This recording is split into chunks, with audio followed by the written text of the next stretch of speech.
Good morning, everyone. I'm Cheryl Fairbanks, and it's good to be here. We're going to be talking about Indigenous justice and peacemaking. And I'm actually videoing this from Santa Cruz, California, where I have a beautiful audience of California Native women, and they've helped me put this together. So Ganesh, which means thank you in our language.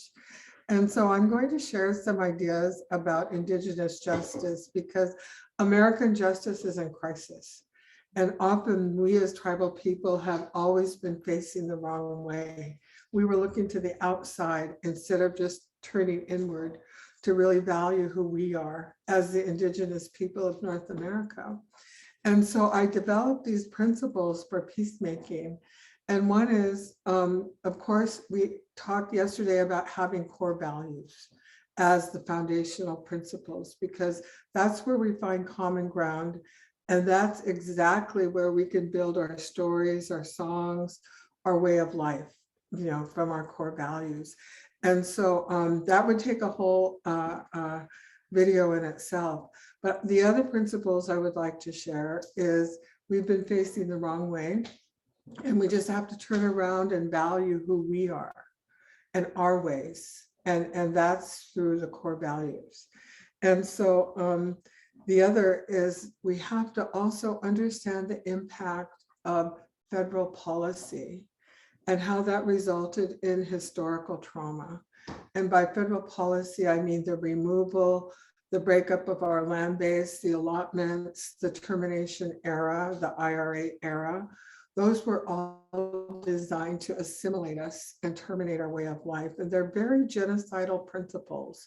And so we have to pay attention to them because they've touched all of us. And I really realized this when I was putting together my peacemaking in my own language. And my mentor said, Cheryl, you're not thinking in Tlingit. You're still thinking in English. And so I've been really, really working on shifting and thinking in my own language because that's our law. It's been proven since time immemorial. And once you have laws that have been proven like that, they're very strong. They've withstood the test of time. And they've withstood those assimilation and termination principles also that were designed. And why do I bring that up? So we don't replicate that. So we don't begin using that ourselves, that colonization. And so now we're in the self-determination era and also self-governance era where it's up to us. And so we really have to have our act together in terms of how we're dealing with our own people, our own citizens. And so the third principle is understanding our oral tradition, because the oral tradition has really been the glue that has kept us together against the strongest country in the world, the United States of America. And that oral tradition being passed from generation to generation through our language. And we're fortunate to have language speakers. And many of us aren't fluent, but we're working on it. Because through the language comes our love, our peace, our values, and our Tlingit thinking, our Navajo thinking, our Hupa thinking. And it's that worldview, our Indian worldview, that becomes very, very important. And so the oral tradition through the use of our native language, and in Alaska, we're saying use your language every day, no matter if it's just 1 or 2 words, keep using it. And so the other is re-educate the educated. And many of us have had the benefit of an American education as well as our traditional education. I was raised on Prince of Wales. We're an island culture, a subsistence culture, and we're fortunate, to have our way of life.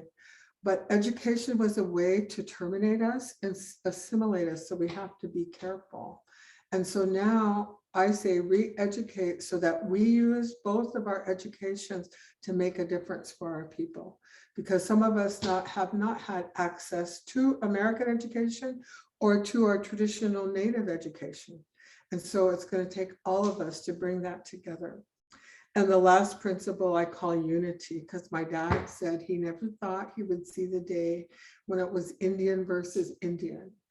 And now that's what it is. So we have to do something different. So we don't polarize our family, we don't polarize our community, and we don't polarize our tribe. And so I've developed this shifting from an adversarial mindset, a colonized mindset, to one that is more holistic, one that's more indigenous, and one that's more healing. And I use peacemaking concepts because I learned them from my grandmother, Sepkwe.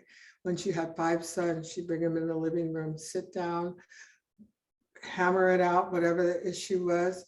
But they agreed to disagree, but with respect.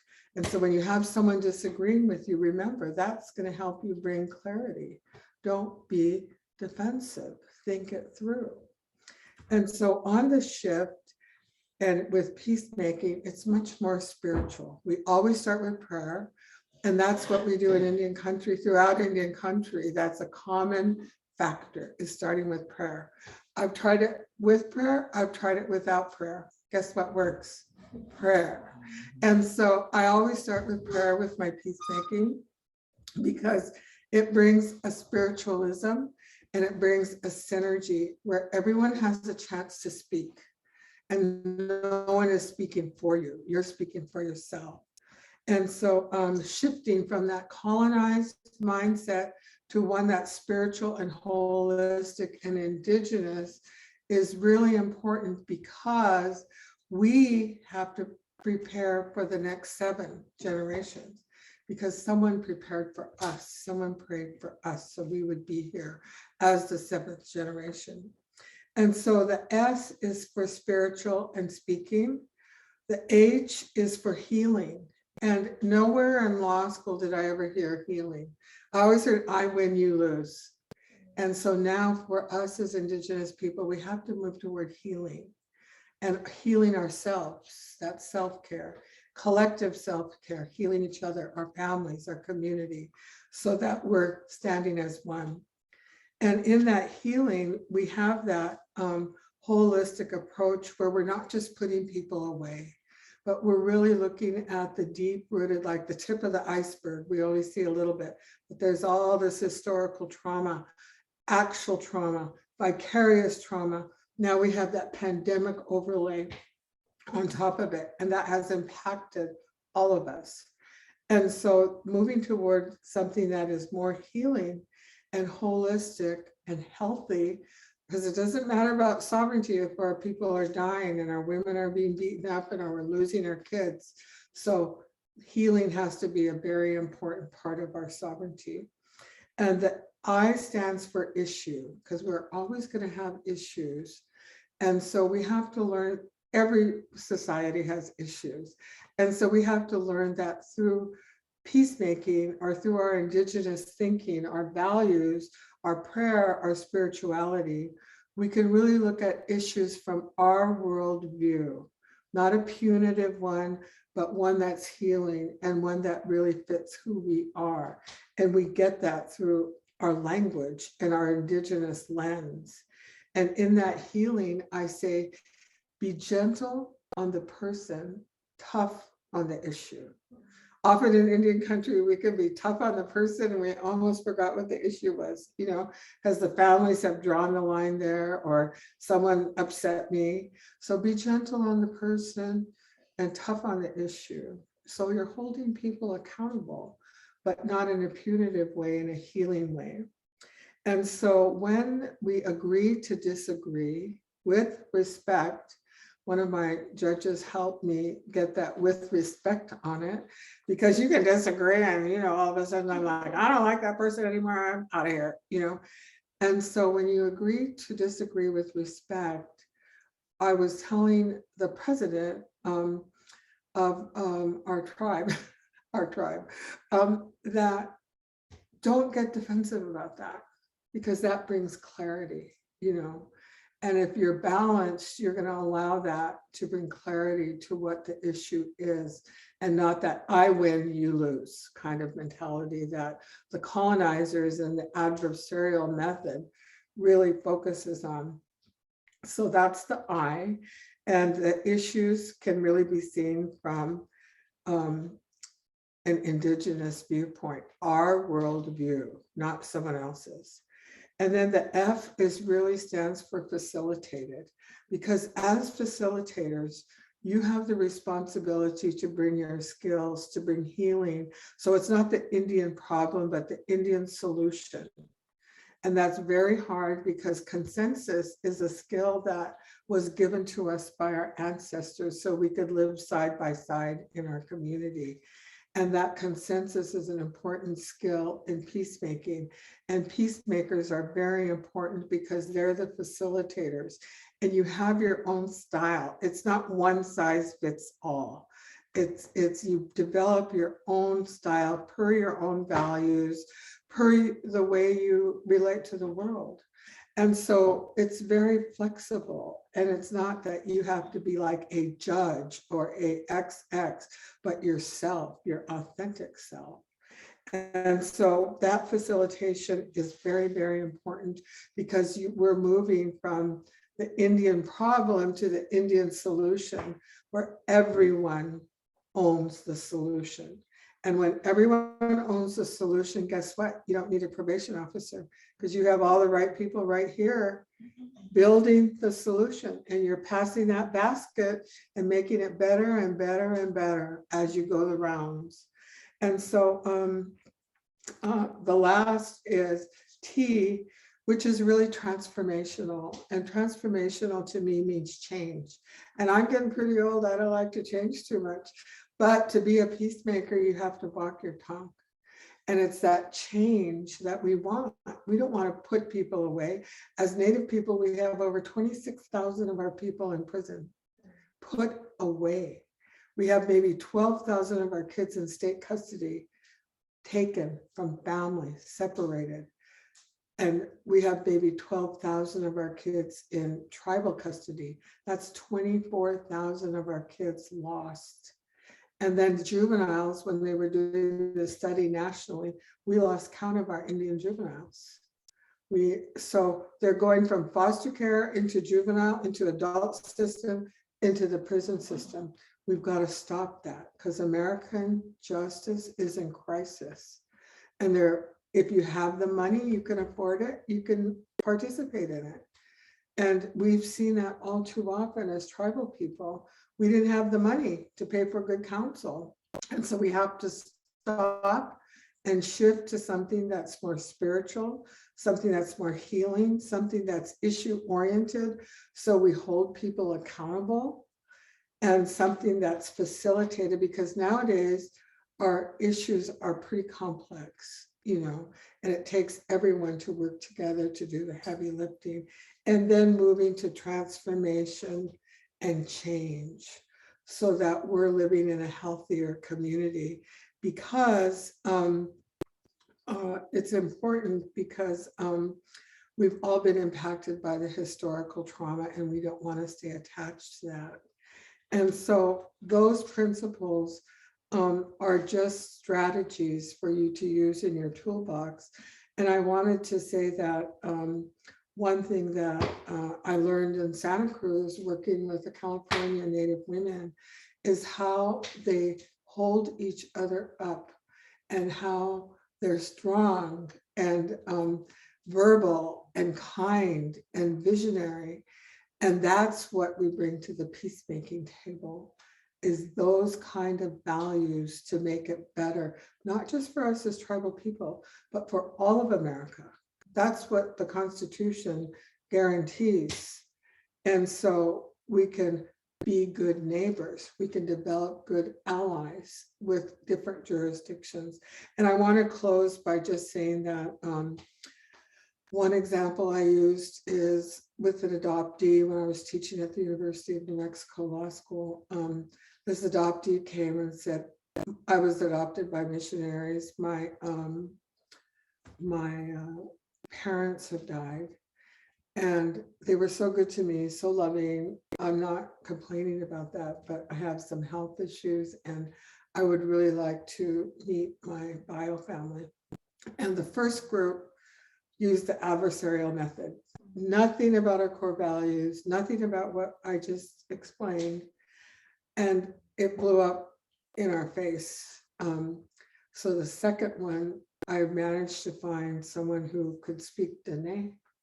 And instead of having them come in, we went out and take your issues out into Indian country, take your issues out of that structure and into a more nurturing environment. When we went out, it made a big difference. And we had our peacemaking right there in Indian country. And I forgot my basket, so I just used my bracelet. And this bracelet has my clans on it. I'm Eagle, Wolf, and my dad is Raven, but we go with our mother. So the artist put me in the tail here. And so I'm Wolf, Eagle. But anyway, we're out there using the bracelet for a talking tool. He was able to use his language. We started with prayer, spiritual. He was able to use his language, his core values. The elders related to it really, really well. And they even corrected him when he didn't speak his language correctly. And he'd go, oh, okay. And it was really cute. They did it very lovingly. And we got to the issue. And the issue was, were the bio family going to accept her? And guess what? They embraced her. They loved her. She gave them bracelets. And now she has so many relatives, you know. And it's because we used our own core values. We used spirituality. We were respectful. We used our own language. We weren't punitive. We were nurturing and loving and kind. And these people didn't know that she was adopted out. And so not only did we reunite her with her family, but we got her tribal membership. And we got her connected to Indian health because she had some major health problems. And that's just an example of what we can do when it's the Indian problem, it becomes the Indian solution. When we all do the heavy lifting together, because it takes all of us working collectively to do that. And so that is one example. We've used it in all different kinds of areas like state tribal relations, child welfare, criminal, when we're doing a probation circle. So the whole family is there to do the probation. So the individual doesn't go back into prison, because a lot of times our people don't make it through probation. And a lot of times it's just family issues where, you know, over probate, we get divided. And so in closing, I just want to say, Ganesh, thank you. It means a lot to share some of these concepts with you and to try to make our justice system more healing and more indigenous so that we're protecting our way of life. And I love this phrase because I saw it in my own community and in my own family, because we all have issues. And I say sovereignty begins at home. And there's a lot we can do as tribal people to strengthen ourselves through self-care and to strengthen our families to be more loving and caring and healthy. And that leads to a healthier community, better neighbors, and we can have an impact on the world through our peacemaking, our indigenous justice, using our core values, our spirituality, our way of life. So Ganesh, thank you. Yage.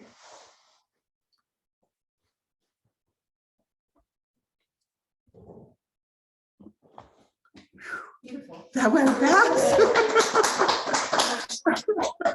Okay, so that